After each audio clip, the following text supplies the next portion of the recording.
Hindi ko maintindihan ba sa mga tao na ito, kung napatunayan nyo na mali siya, ano makuha nyo? Ha? Bakit nyo kailangan patunayan kay inggit ka mo? Yun di puta ka mo. Ito talaga yung mga tao na galit ako. Diba? Pag may sinabi ka ng mga bagay, tapos hindi sila agree, wala man problema. Ang problema yung ipagkalat nila sa buong mundo, may post nila para sabihin talaga at patunayan talaga. Hahanap sila ng paraan para patunayan talaga na mali ang sinasabi mo. Alam nyo, hindi ko maintindihan kung ano ang makuha nyo dyan, nga nag-effort kayo na hindi naman kayo binabayaran. Tapos sabihin pa sa mga yun, di puta nga niya, I am not a basher, nor a follow. Puta, ay, yun di puta. Hindi kami grade 1 para maniwala sa mga, ay hindi ako basher, just an ganito ganyan, normal person. Pero di puta ka.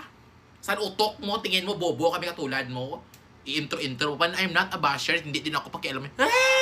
Inggitera ka, basher ka, hangag. Nga, bakit hindi natin kaya na i-celebrate ang mga bagay na ganyan? Simple lang yan. Kung hindi ka naniniwala, okay, hindi ka maniwala.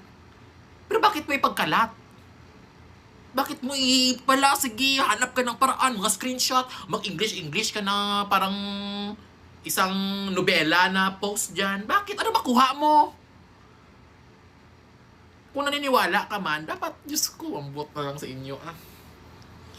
At ayun, ito pang mga tao na ganito, na grabe mangurek. Ito pa yung mga tao na wala napatunayan sa buhay. Yung hirap na hirap sa buhay. Grabe kayo mangurek, grabe kayo mag-judge, pero hindi nyo ma-judge sa sarili nyo na hindi nga kayo makain ng 3 times a day. Yun yung puta nga isip na, ugot ko Actually, minsan lang talaga ako nag-watch ng mga videos ni Cindy, pero ang hindi ko maintindihan ba, yung ganyan na mga bagay ba na, bakit talaga ipagkalat? Hanap ng paraan para patunayan na mali ang sinasabi niya, day. Wala kami makuha ang imo niya. Gusto mo lang isatisfied ang imo nga pagkainggitera, kaya hindi mo gusto malamangan hangag. Di puta ka mo. Ayusin nyo yung buhay nyo. Buhay ng iba. Hindi kasalanan ni Cindy 5, day. Kung isang iyot-iyot niya lang dyan, 500,000 binibigay sa kanya, ikaw mabuswang ang bilat sa ibay mo, 10,000 lang. Minsan, nag-aaway pa kayo kasi 2,000 lang sana ibigay niya. Yun di puta. Ang tawag dyan, swerte. Kung hindi ka inggit, swerte siya. Pero kung inggit ka, ang tawag dyan, sinungaling. Dito, yan di puta. Ng mga mindset sa mga Pinoy.